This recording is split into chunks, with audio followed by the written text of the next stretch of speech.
Assalamualaikum. Today I'm going to tell you about the anti-malarial drugs. In this recording beta, I will just discuss the important things which needs to be illustrated or which you need to understand. Otherwise, the other slides you can go through and read them क्योंकि सारी चीज़ें आपको understand करने की ज़रूरत नहीं होती जिसमें reverse effects हैं या clinical uses हैं वो आपने सिर्फ मेमोराइज ही करने होते हैं सो उनको की ज़्यादा डिटेल में मैं नहीं जाऊँगी जो मैकेनिज्म समझने की ज़रूरत है और जो ड्रग्स के बारे में चीज़ें समझने की ज़रूरत है मैं वो ज़्यादा डिटेल में एक्सप्लेन करूँगी बाकी चीज़ें से आप लोग खुद गो थ्रू करेंगे ठीक है सो इसलिए कुछ स्लाइड्स में तेज़ी से गुजर जाऊँगी कुछ स्लाइड्स में आपको एक्सप्लेन करूँगी So you, at the end of this session, you will be able to understand important anti-malarial drugs and discuss chloroquine and quinine, जो कि दो very important anti-malarial drugs हैं, वो आपको discuss करने के बारे में मैं आपको बताऊंगी कैसे उनको work करती हैं वो. So this is just introduction about malaria. You can go through it. This is types of malarial parasites. I hope you already know that. These are some of the symptoms of malaria. Now this is the life cycle of malaria. How the mosquito bites, how it injects the malarial parasite, and how it's going to multiply in our body. ये mechanism और ये life cycle समझना बेटा बहुत ज़रूरी है क्योंकि इसी की डिफरेंट स्टेजेस पे different anti malarial drugs act कर रही होती हैं और वही उसी तरह फिर अपना मैकेनिज्म ऑफ एक्शन उनका होता है उसी तरह वो फिर अपनी मलेरियल पैरासाइट्स को उस स्टेज में किल कर रही होती है सो बेस्ड ऑन दिस जैसे ही देखिए नंबर 1 इस फिगर में भी आपको एंटी मलेरियल ड्रग्स नजर आएंगी विद ईच स्टेज ठीक है सबसे पहले आप मैकेनिज्म को समझें कि malaria how it is working female Anopheles mosquito ने बाइट किया और उसने इंजेक्ट किए हैं ये malarial parasites which is the sporozoites ये स्पोरोजोइड सबसे पहले जाके लिवर में जाएंगे लिवर में जाके इन्फेक्टेड हेपेटोसाइट्स हैं ये हेपेटोसाइट्स को जाके इन्फेक्ट करेंगे यानी लिवर के टिश्यू को जाके ये इफेक्ट कर रहे हैं हेपेटिक शिजोन्ट्स बन जाएंगे यहाँ पे ये जब ये लिवर के सेल के अंदर जाके हेपेटोसाइट के अंदर जाके इम्बेड हो गए हैं so they are making hepatic schizonts then ये हेपेटिक सेल रप्चर होगा और ये शिजोन्ट्स ब्लड में रिलीज हो जाएंगे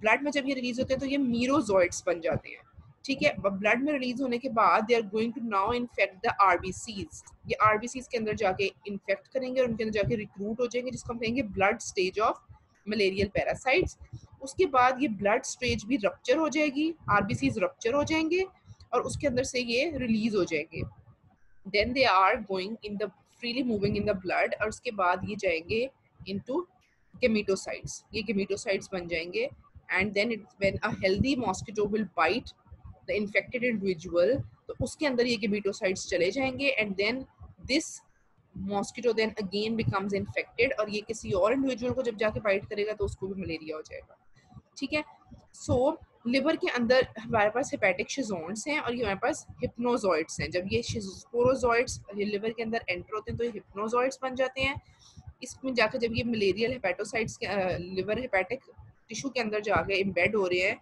हिप्नोजॉइड्स बन रहे हैं तो इस पे एक्ट कर रही है primaquine this is known as tissue schizonticide ठीक है एक हमारे पास ड्रग्स होंगी ब्लड शिजोंटिसॉइड एक हमारे पास होंगे टिश्यू शिजोंटिसॉइड और एक हमारे पास होंगे गेमेटोसाइटोसाइड्स होंगे ठीक है so the tissue schizonticides are going to act on the hepatic tissues के ऊपर जो एक्ट कर रहे हैं then blood are going to act on the RBC stage and then gematocytocytes are going to act on the gametocytes so primaquine is the one tissue schizonticoid so other tissue schizonticoids are atovaquinone and proguanil ठीक है ये hepatic शिजोंटिसॉइड्स के साथ लिखा हुआ है and the blood stage is quinoline derivatives antifolates antimicrobials artemisinin derivatives then gametocytes are again आप देखें 5 नंबर के ऊपर gametocyte artemisinin derivatives and primaquine so primaquine and artemisinins they are working at 2 stages बेटा ये बहुत इंपॉर्टेंट ड्रग्स हैं आर्टिमेस्टिन जो है वो recently used anti malarial drug है इसका बहुत अच्छे इफेक्ट हैं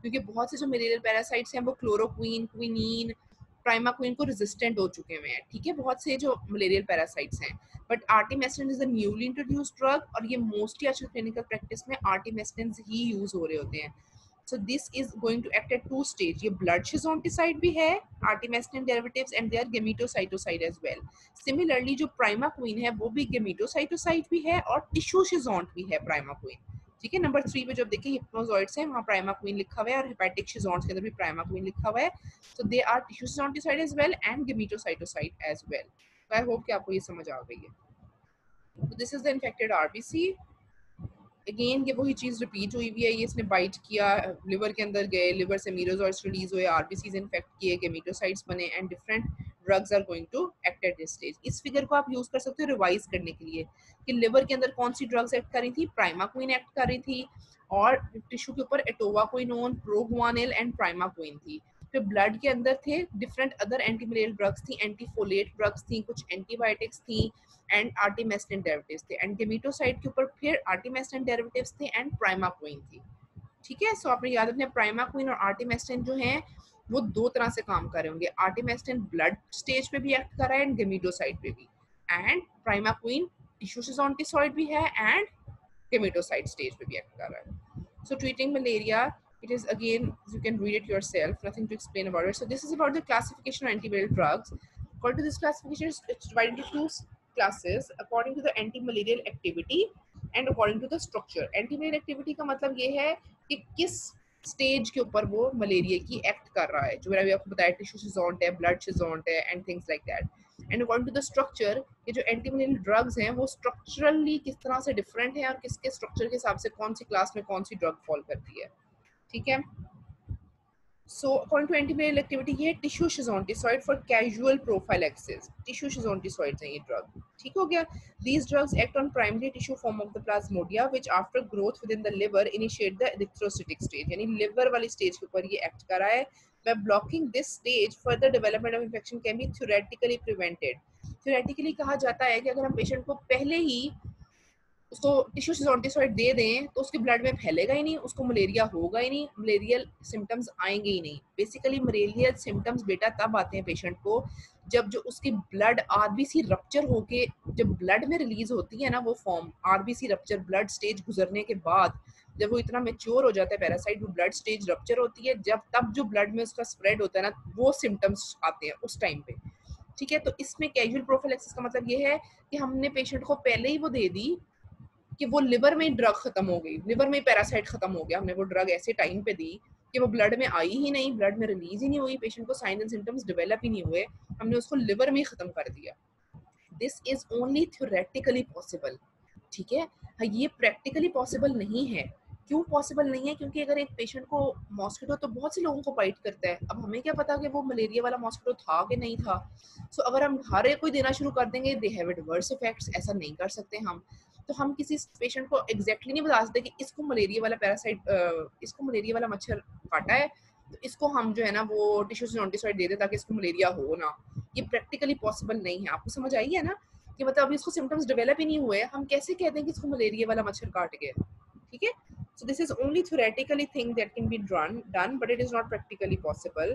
So pyrimethamine and primaquine have this tissue sizzonticide activity. However, since it is impossible to predict the infection before clinical symptoms begin, यानी आरबीसी रप्चर हुए बगैर क्लिनिकल सिम्टम्स आएंगे नहीं, तो उससे पहले हम पहले डिसाइड कर ही नहीं सकते कि मलेरिया हुआ है कि नहीं हुआ। So this mode of therapy is more theoretical rather than practical. तो इसका यूज बेसिकली इसलिए हो सकता है, हम टिश्यू सिजोंटिसॉइड को इसलिए यूज करते हैं हम यूज बेटा, लेकिन हम इसलिए यूज करते हैं कि पेशेंट को मलेरिया हो गया है। ठीक है, अब आपने उसको ब्लड सिजोंटिसॉइड भी देना है ताकि आप उसको ब्लड को पैरासाइट से क्लियर करो, और हमें उसको टिश्यू सिजोंटिसॉइड भी देना पड़ता है। क्यों? क्योंकि समटाइम्स इट हैपेंस कि ब्लड तो पैरासाइट से क्लियर हो जाता है लेकिन लिवर में डोरमेंट हो गए या लिवर में कुछ पैरासाइट बचा रह जाता है हेपेटोसाइट्स के अंदर। सो उस चीज को प्रिवेंट करने के लिए कि 2 हफ्ते बाद दोबारा बंदे को मलेरिया हो रहा हो, रिलैप्स हो रहा हो क्योंकि लिवर से फिर रिलीज हो गए मीरोजॉइड्स, तो उस चीज को प्रिवेंट करने के लिए हम टिश्यू सिजोंटिसॉइड अक्सर जरूर साथ देते हैं। ठीक है, सो इसीलिए जो आर्टिमेस्टिन ड्रग्स मैंने आपको बताई ना वो इसीलिए अच्छी हैं क्योंकि वो ब्लड स्टेज पे भी एक्ट कर रही हैं और उसकी गेमेटोसाइट स्टेज पे भी एक्ट कर रही हैं ताकि उसकी फर्दर ट्रांसमिशन को भी रोक देंगी मलेरिया की। जब वो गेमेटोसाइट स्टेज पे एक्ट करेंगी ना तो वो जब कोई और मॉस्किटो बाइट करेगा तो वो भी इन्फेक्ट नहीं होगा फिर इस इंडिविजुअल से, इसलिए आर्टिमेस्टिन ड्रग्स ज्यादा अच्छी हैं। ठीक है, primaquine is good tissue schizonticide and gametocytocide, लेकिन प्रॉब्लम उसमें ये है कि वो ब्लड स्टेज पे एक्ट नहीं कर रही। सो गिविंग ओनली प्राइमाक्विन जो टिश्यू सिजोंटिसॉइड है is not going to help us. समझ आइए आप लोगों को? ठीक है, कि जो प्राइमाक्विन है वो सिर्फ टिश्यू सिजोंटिसॉइड भी है, गेमेटोसाइटोसाइड भी है, लेकिन वो ब्लड स्टेज पे एक्ट नहीं कर रही। तो सिम्टम्स तो ब्लड की वजह से आ रहे थे, ब्लड वाली फॉर्म की वजह से। So that is not going to help in the blood form. सो इसलिए वो हमें देनी तो पड़ती है क्योंकि हमें टिश्यू सिजोंटिसॉइड देना है। लेकिन only relying on primaquine is not good, हमें एक ब्लड वाली ड्रग भी साथ देनी पड़ेगी जो कि एक ब्लड शिजोंटिसॉइड हो। टिश्यू शिजोंटिसॉइड प्रिवेंटिंग द रिलैप्स, ये मैंने आपको बताया ना कि हम रिलैप्स को प्रिवेंट करने के लिए टिश्यू शिजोंटिसॉइड जरूर देते हैं ताकि ये ना हो कि वो लिवर में डोरमेंट पड़ी रहे तो 2 हफ्ते बाद बंदे को फिर मलेरिया हो रहा हो, ठीक है। So these drugs act on hypnozoites of the Plasmodium vivax and ovale in the liver that cause relapse or symptoms on reactivation. Primaquine is the prototype drug and pyrimethamine also has such activity. Now blood schizontisoid की बात आ गई. These drugs act on the blood forms of the parasite and thereby terminate the clinical attack of the malaria. Symptoms blood spread की वजह से आए थे, blood rupture, RBC rupture की वजह से आए थे, ठीक है. So we are going to now prevent the clinical signs and symptoms of malaria. Actually treating malaria is giving a blood schizontisoid. These are the most important drugs in antimalarial chemotherapy. These include, now ये आपको याद रखनी है, बहुत important है, chloroquine, quinine, mefloquine, halofentrine, pyrimethamine, sulfadoxine, sulfones, tetracyclines and artemisinin drugs जो मैंने आपको बताई हैं, जो newly introduced category है इसमें. Then comes the gametocytoside. These drugs destroy the sexual form of the parasite in the blood and thereby prevent the transmission of infection to the mosquito. ठीक है, इसलिए इतनी इंपॉर्टेंट है ये ड्रग कि अब कोई और मॉस्किटो आके बाइट कर गया मलेरिया वाले पेशेंट को तो वो भी इन्फेक्ट नहीं होगा. इतनी अच्छी बात है ये कि हम फर्दर मॉस्किटो में भी उसकी ट्रांसमिशन को प्रिवेंट करें ताकि फर्दर हम मलेरिया के स्प्रेड को ही रोक सकें. Chloroquine and quinine have gametocytocidal activity against vivax and malaria, but not against falciparum. The Plasmodium falciparum is a type of Plasmodium which is mostly resistant to many forms of the antimalarial drugs. Yeah, so we have to be very careful in choosing the antimalarial drugs. There are some regions which have the resistant malarial parasites, and there are some regions which don't have the resistant malarial parasite. So choosing the antimalarial drugs depends upon the region as well. कि आप एक resistant region में रह रहे हैं या एक non resistant reason में रह रहे हैं जहाँ रेयरली कभी मलेरिया होता है. Primaquine and artemisinin have gametocytocidal activity against all the plasmodia, including Plasmodium falciparum. So that makes artemisinin good, that it has the activity against Plasmodium falciparum as well, because many forms of Plasmodium falciparum are resistant to many of the antimalarial drugs. ठीक है. Sporonticide. These drugs prevent the development of the oocytes in the mosquito and thus ablate the transmission. Primaquine and chloroquinide have this activity. Remember, treatment of malaria would include a blood schizonticide, a gametocytoside, and a tissue schizonticide. A combination of chloroquine and primaquine is thus needed in all cases of malaria. Okay. जो हम typical एक कहेंगे कि treatment regime malaria की typical जो होगी वो है chloroquine and primaquine. Chloroquine for the blood form and primaquine for the tissue schizontisoid and for the gametocytocidal activity. So this is all what we need. But I have told you, there are many malarial parasites which are resistant to chloroquine. आप पढ़ोगे अक्सर chloroquine resistant Plasmodium falciparum, chloroquine resistant this one Plasmodium. So now in today's scenario, facing a lot of resistance to the malarial parasites, choosing artemisinin is now preferred as compared to chloroquine because they're relatively more safe as well. Chloroquine की निस्बत artemisinin के adverse effects भी कम हैं, so they are more preferred. But typical जो एक regime चली आ रही थी वो chloroquine और primaquine की थी, टिश्यू और ब्लड को कंबाइन करके और साथ गेमेटोसाइटोसाइड एक्टिविटी भी है. अब अगर हम इसी regime के अंदर artemisinin ऐड कर दें और साथ primaquine दें तो it will work in the same manner. Artemisinin blood को भी एक्ट करेगी, गेमेटोसाइटोसाइड स्टेज को भी एक्ट करेगी, and primaquine will be the tissue schizontisoid and the gametocytocidal activity as well. Okay, so I hope you understand.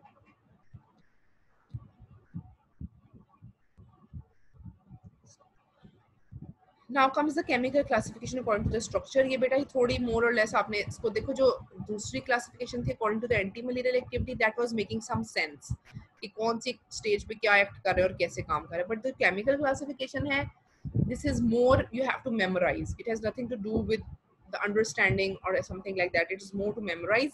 And mostly अगर आप इसको anti-malarial drugs को अगर आप according to the anti-malarial activity classify कर दोगे तो that is sufficient. Chemical classification is usually not required. But कोई extraordinary अगर अपनी performance show करना चाहता है, अपनी ability show करना चाहता है तो वो chemical classification को भी याद कर सकता है. So comes the cinchona alkaloids, 4-aminoquinolines, 8-aminoquinolines, quinoline, methanol, antifolates, antibiotics, hydronaphthquinines, and artemisinin derivatives, which are newer, artesunate, artemether, and arteether. So this is again a revision of what I have already told you. Okay, sorry, this one. ठीक है कि exoerythrocytic stage वही है, tissues prima queen, then comes the erythrocytic stage, artemisinin, chloroquine, quinine, mefloquine, pyrimethamine, and then comes the gametocytic stage. prima queen भी है यहाँ, artemisinin भी है बेटा, ठीक है, ये Lippincott की फिगर है. Then comes the chloroquine, ये आप लोग खुद पढ़ लोगे. Now comes the mechanism of action of chloroquine. How chloroquine is actually helping to kill the malarial parasite. Chloroquine basically क्या करता है बेटा, हीमोग्लोबिन हमारे अंदर, जब आरबीसीज के अंदर हीमोग्लोबिन प्रेजेंट है ना, ठीक है, so what happen, the globin portion of hemoglobin is utilized by the malarial parasite for its energy, for as its food, and it separates the heme portion. ठीक है, हीम और globin separate हो गया, globin parasite ने use कर लिया. Heme is very toxic for the malarial parasite. अब जो हीम पोर्शन बच गया ना, नॉर्मली क्या होता है, this heme is metabolised to hemozoin with the presence of heme polymerase enzyme जो ऑलरेडी वहां प्रेजेंट होता है. This heme is metabolised to hemozoin which is not toxic to plasmodium. ठीक है, सो हमने क्लोरोक्विन, क्विनीन और मेफ्लोक्विन जो क्विनीन डेरिवेटिव्स हैं, उन्होंने क्या करना है कि इस स्टेप को ब्लॉक कर देना है, यानी they are going to block heme polymerase. So heme is going to being accumulated in the malarial parasite, and this accumulation will lead to the death of the parasite. It's highly toxic for the malarial parasite heme. समझ आइए आप लोगों को? ये देखिए, इसमें भी आपको ये पता चल रहा है, हीमोग्लोबिन हीम में ब्रेक हुआ और अमाइनो एसिड ग्लोबिन में था. ठीक है, ये जो हीम है, the parasite digests host cell hemoglobin to obtain essential amino acid. Then the process releases large amount of heme, which is toxic to the parasite. Number 2 step में. This heme, normally this heme is converted into hemozoin in the presence of heme polymerase, but chloroquine, quinine, mefloquine, they all block this step and leads to the accumulation of heme, which is toxic for the malarial parasite, and as a result, it leads to breakdown of the malarial parasite and death of the parasite. Now the pharmacological activity. They have the antimalarial activity. They are active against erythrocytic forms and gametocytes, and no activity against the tissue schizoids. Tissue schizoidocyte नहीं है ये chloroquine. ठीक है, other parasites जिनमें use हो सकता है वो GRDases में भी क्लोरोक्विन यूज हो सकता है, टीनिएसेस, एक्स्ट्रा इंटेस्टाइनल अमीबिएसेस के अंदर. अदर एक्शन आप इसके देख लीजिएगा, they are not very important. Pharmacokinetics you have to study it. Therapeutic uses आप लोग इसके पढ़ लेना जो कि इंपॉर्टेंट है. सिर्फ इसका therapeutic use, chloroquine is very unique therapeutic, इसका यूज सिर्फ मलेरिया नहीं है. It has some to do with amoebiasis, giardiasis, especially with the autoimmune diseases, rheumatoid and discoid lupus erythematosus. They, through some mechanism, they work in rheumatoid arthritis and discoid lupus erythematosus and infectious mononucleosis as well.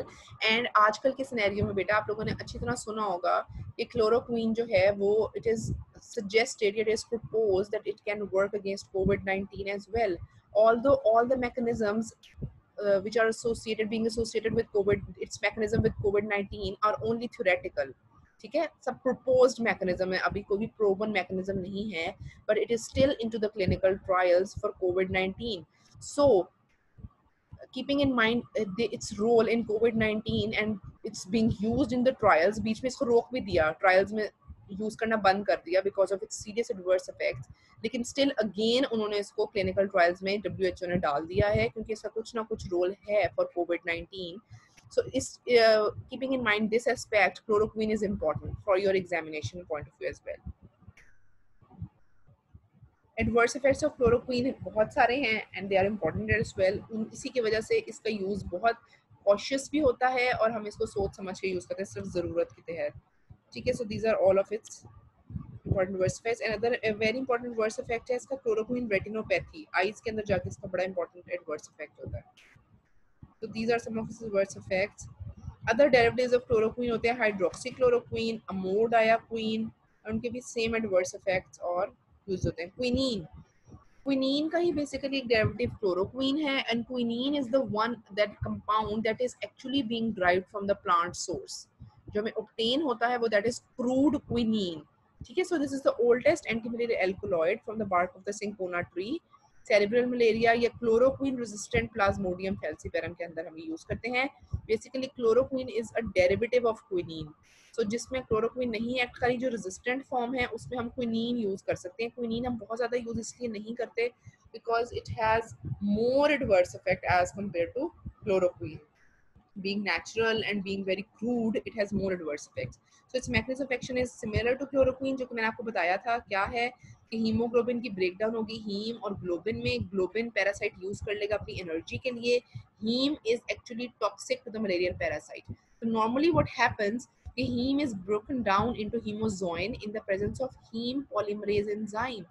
But ये haem polymerase enzyme वाला जो step है इसको chloroquine mefloquine सब inhibit कर देंगे और haem accumulate होने लग जाएगा which is toxic for the parasite. Pharmacological activity वही है इसकी, एरिथ्रोसाइटिक फॉर्म्स, गेमेटोसाइटोसाइटल एक्टिविटी है, लोकल इरिटेंट इफेक्ट हो सकता है इसका, cardiovascular miscellaneous adverse clinical uses हैं इसके। ठीक है, क्लिनिकल यूजेस में इसके बेसिकली आता है जो अनकॉम्प्लिकेटेड रेजिस्टेंट मलेरिया है, सेरिब्रल मलेरिया है and some of the other uses हैं जो कि आपने याद रखना है। लेकिन जो रेजिस्टेंट और बहुत सवियर फॉर्म ऑफ मलेरिया आपने उसके लिए याद रखना है, हम क्विनीन को प्रेफर करेंगे, जिसमें सेरिब्रल मलेरिया आता है या रेजिस्टेंट फैल्सीपेरम मलेरिया आता है। Adverse effect, a very important adverse effect of quinine जो कि अक्सर पूछ भी लिया जाता है, that is cinchonism. Cinchonism is a triad of tinnitus, nausea, vomiting, headache. ठीक है, सो ये ringing in the ears, nausea, vomiting, headache, ये सारे इसके ये कॉम्बिनेशन है सिंकोनिज्म। इन सारी सिम्टम्स का कॉम्बिनेशन का नाम है ये सिंकोनिज्म। ठीक है, इसके एडवर्स इफेक्ट का नाम है सिंकोनिज्म। बाकी और इसके एडवर्स इफेक्ट हैं, इडियोसिंक्रेटिक रिएक्शन होती है, सीवियस टॉक्सिसिटी है, ब्लैक वाटर फीवर भी हो सकता है इंट्रावेस्कुलर हेमोलिसिस से।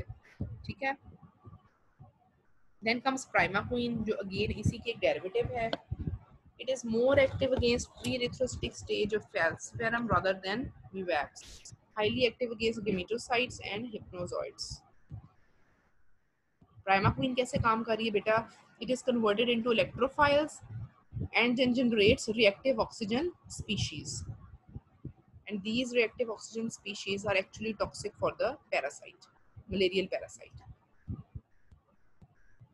Antimalarial activity है इसकी liver hypnozoites के against, weakly active against erythrocytic stage में। Adverse effects not very important.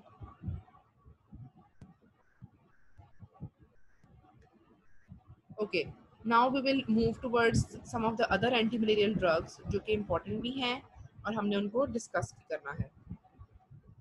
So we will describe some of the other antimalarial drugs in detail and discuss the rationale for the use of combination therapy in malaria. Okay, why we use combination therapy? Another important antimalarial drugs is mefloquine.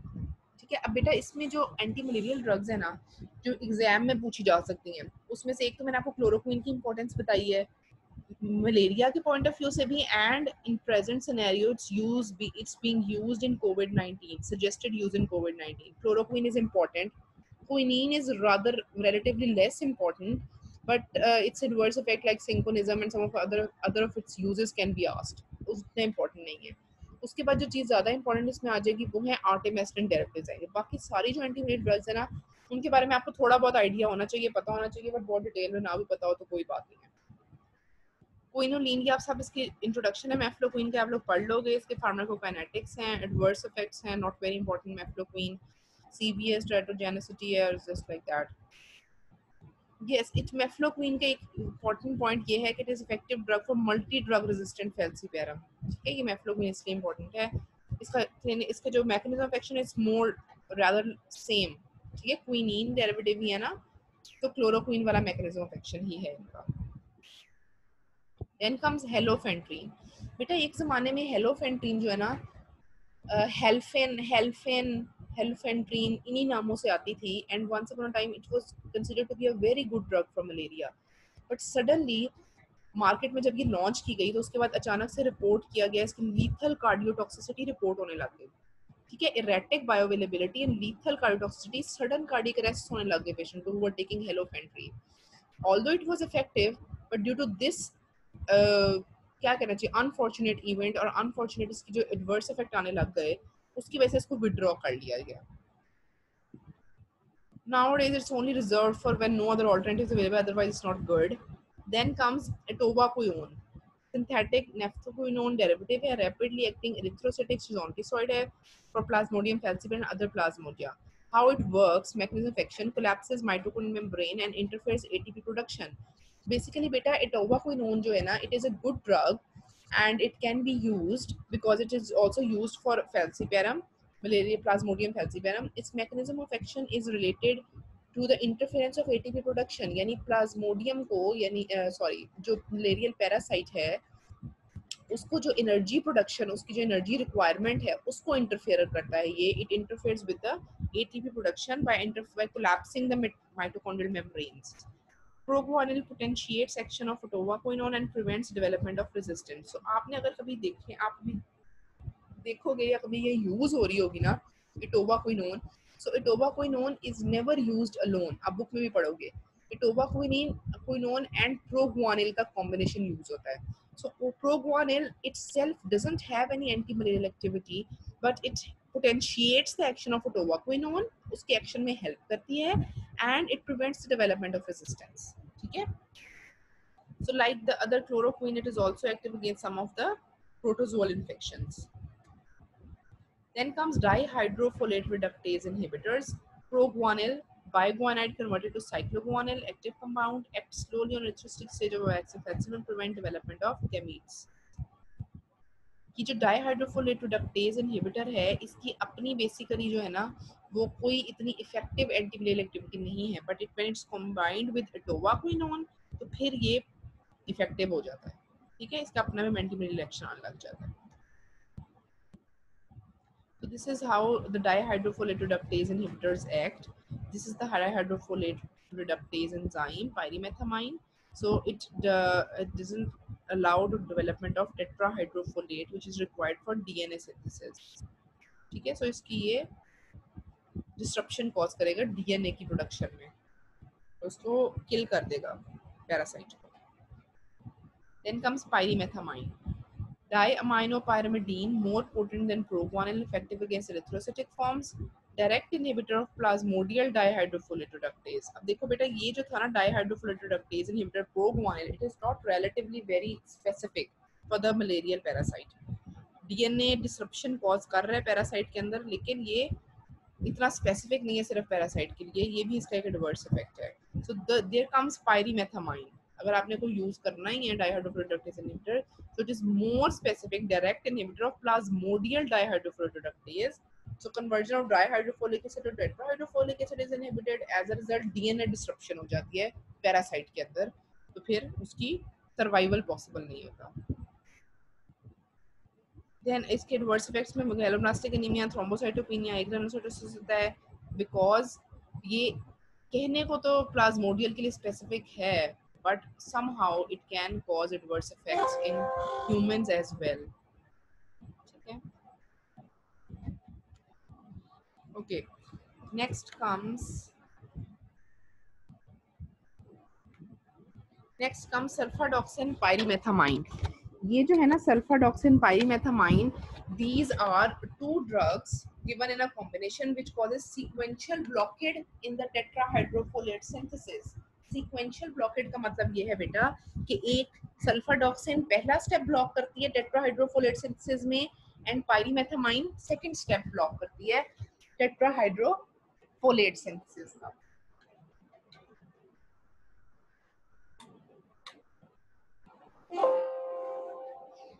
Okay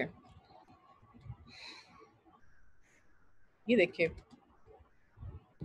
ये सल्फाडॉक्सिन डाइहाइड्रोफोलेट syntheses को block करती है and पायरीमेथामाइन डाइहाइड्रोफोलेट reductase को block करती है. तो this causes sequential blockade in the synthesis of tetrahydrofolate and DNA synthesis. Then comes artemisinin, which are actually very important. They are active derivative, they are active principles of the plant.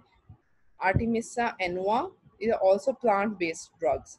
Most potent and rapid-acting blood schizontizoids, short duration of action, and poorly soluble in water and oil. इनके derivatives हैं, 3 classes हैं, artesunate, artemether, arteether. ठीक है? This is their derivation, which is not very important. Key features of artemisinin which make them good, which make them more suitable for use.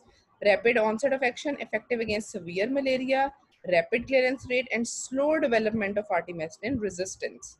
The main problem we encounter in treating malaria is resistance. Mechanism of action. These compounds are presence of endoperoxide bridges. Endoperoxide bridge interacts with heme. Okay? Then heme iron cleaves this endoperoxide bridge. There is generation of highly reactive free radicals which damage parasite membrane by covalently binding to membrane proteins.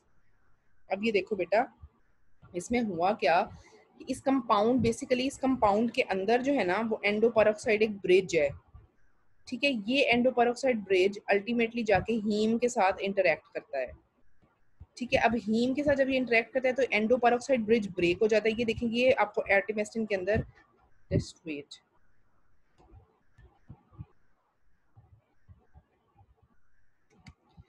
ये आर्टिमेस्टिन compound के अंदर ना बेटा ये एंडोपेरोक्साइड bridge है, ठीक है। जब ये एंडोपेरोक्साइड ब्रिज हीम के साथ जाके इंटरेक्ट करता है ना, फ्री आयरन हीम के साथ इसके साथ जाके इंटरेक्ट करता है ना, तो होता क्या है कि इसके अंदर से फ्री रेडिकल्स, ये जो ऑक्सीजन है ना इसकी वजह से फ्री रेडिकल्स जनरेट होना शुरू हो जाते हैं। तो ये जो फ्री रेडिकल्स जनरेट होते हैं ना एंडोपेरोक्साइड ब्रिज ब्रेकेज की वजह से, वो अल्टीमेटली कॉज करते हैं parasite membrane damage leading to death of the malarial parasite. बस आपने ये याद रखना है कि the endoperoxide bridges in the artemisinin compounds, they're going to interact with heme of the blood hemoglobin RBC के अंदर जो heme है उसके साथ जाके endoperoxide bridge जो artemisinin का वो interact करेगा, उसकी वजह से वो endoperoxide bridge break होगा और free radicals generate होंगे। Those free radicals are ultimately going to cause the damage to malarial parasite.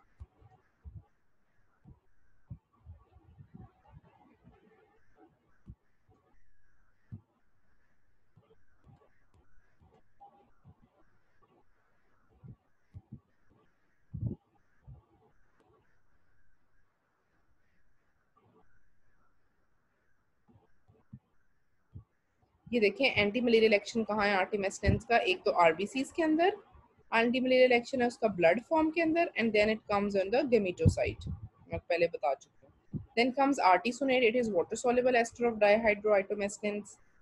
आर्टिमीथर आ गया, आर्टी ईथर आ गया। Arteether is good, that is therapeutically equivalent to quinine in cerebral malaria. तो cerebral malaria में भी हम artemisinin derivatives use कर सकते हैं, आर्टी ईथर वाला कंपाउंड इसका यूज कर सकते हैं because it equivalent to quinine. Quinine के बहुत ज्यादा एडवर्स इफेक्ट्स हैं। Adverse effect of artemisinin which are very rare and they are considered to be relatively safe, but still all the drugs have some adverse effects.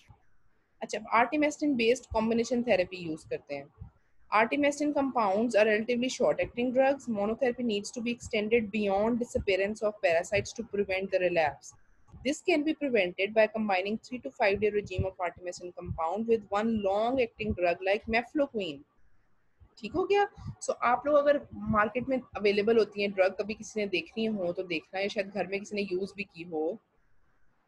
आर्टिम DS के नाम से आती है ये, या आरसीवा डीएस के नाम से आती है ये, आप कभी उसके अंदर पढ़ना। उसके अंदर एक तो आर्टिमीथर वाला ड्रग कंपाउंड होगा, एक उसके साथ कॉम्बिनेशन दिया होता है, ठीक है। So that combination is actually used to shorten the duration of treatment. हमें बहुत ज्यादा, अगर हम खाली आर्टिमीथर ड्रग्स यूज करेंगे हमें ज्यादा देर के लिए ड्रग देनी पड़ेगी ताकि हम उसके रिलैप्स को प्रिवेंट कर सकें। लेकिन उसको एक ड्रग के साथ और के साथ कंबाइन किया होता है। वो ड्रग कॉम्बिनेशन के दो यूजेस होंगे, बेसिकली कॉम्बिनेशन करने का दो रैशनल होंगे। एक तो ये कि हम ड्यूरेशन ऑफ ट्रीटमेंट को शॉर्ट कर दें, और दूसरा ये कि इसका टिश्यूसाइड के तौर पे इतना इफेक्टिव एक्शन नहीं है। So the other drug being added would be used as for dual purpose, एक तो ड्यूरेशन ऑफ एक्शन शॉर्ट करने के लिए भी, और एक टिश्यूसाइड के तौर पे भी काम करने वाली ड्रग हम इसमें ऐड करेंगे। वो वाली ड्रग इसके साथ कॉम्बिनेशन में दी जाती है। Why combination therapy? Rapid clinical and physiological cure, high cure rate, low relapse rate, absence of resistance and good tolerability profile। and एक और चीज जो मैंने आपको बताई है इसकी टिश्यू सॉन्टिसॉइड वाली फॉर्म। कौन कौन से कॉम्बिनेशन अवेलेबल हैं? आर्टिसोनेट सल्फाडॉक्सिन पायरेमेथानाइन कॉम्बिनेशन अवेलेबल है, आर्टिसोनेट मेफ्लोक्विन कॉम्बिनेशन भी अवेलेबल है। Then this one is the most commonly used, artemether and lumefantrine वाला, ठीक है। सो ये वाला जो है ना आर्टिमिथर लूमीफेंट्रीन का जो कॉम्बिनेशन है, this one is the mostly used combination. Lumifantine is highly effective long-acting oral erythrocytic corticosteroid related to mefloquine. Highly lipophilic, onset delayed, peak 6 hours. Available as fixed dose combination 80 mg artemether BD with 480 mg lumifantine BD for 3 days. This is the combination drug regime nowadays actually used clinically for malaria. ठीक है, ये actually आजकल जो clinically prescribe की जाती है combination वो ये वाला है for malaria.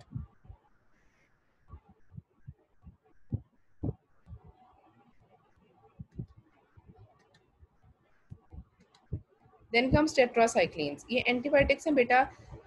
They have no not very potent anti malarial action. बहुत पोटेंट टेट्रासाइक्लिन, डॉक्सीसाइक्लिन, माइनोसाइक्लिन, ये जो है ना ये बहुत इंपॉर्टेंट एंटी मलेरियल्स तो नहीं है, but they have a very good role in prophylaxis. For example, अगर कोई पेशेंट जा रहा है ना इंडेमिक एरिया में, लाइक अफ्रीका जाना है उसने, या किसी मलेरियल पैरासाइट इंडेमिक एरिया, कोई यूरोप से बंदा पाकिस्तान आना चाहता है, basically malaria is endemic in our subcontinent and Africa as well. तो अगर किसी यूरोपियन ने जाना है एशिया में, या यूरोपियन ने जाना है सब कॉन्टिनेंट में, किसी यूरोपियन ने अफ्रीका जाना है, तो then that person will use these drugs, tetracyclines, doxycycline, during their stay, and they will start using their drug some days before their departure. यानी वहां से यूरोप से निकलने से कुछ दिन पहले वो ये ड्रग यूज करना शुरू कर देंगे, and they will continue to use this drug for some days after their return. ठीक है, तब तक आफ्टर देयर रिटर्न जब वो वापस चले भी जाएंगे तो कुछ दिन के लिए वो ये ड्रग खाएंगे ताकि वो इसको प्रिवेंट कर सके मलेरिया को. They have some very little and less potent antiviral activity as well. Slow but potent action on erythrocytic stage of formulary parasite and pre-erythrocytic stage of falciparum, always in combination with quinine or SP for treatment of chloroquine-resistant malaria. Prophylaxis of malaria. Travel to an endemic area. This is also important, beta. Examination point of view say prophylaxis of malaria is also important. You have to keep it in mind.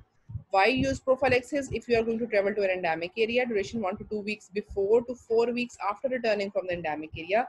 This is the actual protocol of using a drug for prophylaxis. ठीक है, 1 to 2 weeks before the departure to 4 weeks after returning from the endemic area. Drug regime, chloroquine sensitive malaria को तो हम chloroquine ही दे सकते हैं 300 milligram पर week, and chloroquine resistant को हम इनमें से कोई दे सकते हैं, mefloquine, doxycycline, tetracycline, atovaquinone, proguanil. But mostly जो यूज हो रही होती है ना प्रोफिलैक्सिस के लिए ड्रग, जो मैंने ज्यादातर देखी है वो that is doxycycline.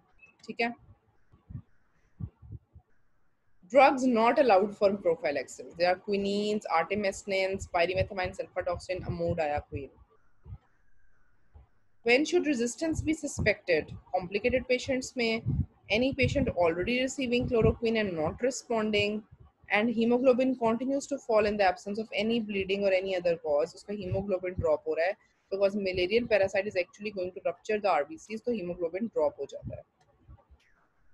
So this is treatment prevention of malaria. So summary. Resistant malaria में हम क्या यूज कर सकते हैं? Quinine, mefloquine, sulfadoxine and artemisinin are the drugs of choice. Summary आप लोग देख लेना. This is the prevention. Cerebral malaria बेटा ये एक इंपॉर्टेंट चीज है, बहुत ज्यादा पूछी नहीं जाती एग्जाम में, लेकिन एटलीस्ट आपको पता जरूर होनी चाहिए. It is a complicated form of malaria, very severe form of malaria which is cerebral malaria involving brain. CNS symptoms आ जाते हैं इसमें और patient usually becomes unconscious, impairs consciousness. Treatment इसकी यूजुअली, क्योंकि पेशेंट अनकॉन्शियस होता है, CNS सिम्टम्स होते हैं, तो इसकी पेरेंट्रल ट्रीटमेंट होती है इसकी. ठीक है, IV क्विनीन 600 मिलीग्राम दे सकते हैं in 500 ml of 5% dextrose slowly over 4 hours, repeated every 8 hours till patient is conscious. Antipyretics देंगे, डाइजेपाम देंगे अगर कन्वर्जन्स हो रही हैं, और अगर हाइपोग्लाइसीमिया तो डेक्स्ट्रो स्टार्ट कर देंगे. फ्लूइड इलेक्ट्रोलाइट बैलेंस करनी है आपने. आर्टिमेस्टिन डेरिवेटिव्स, सॉरी, ये artemisinin derivatives, they have very rapid therapeutic response and they are effective against multi-drug resistant malaria as well. सो ये कॉम्बिनेशन में यूज की जाती है, आरटी ईथर या आरटी मेथर विद क्विनीन के साथ कॉम्बिनेशन में यूज हो सकती है. So this is a summary of all what we have gone through. I have provided you the slides.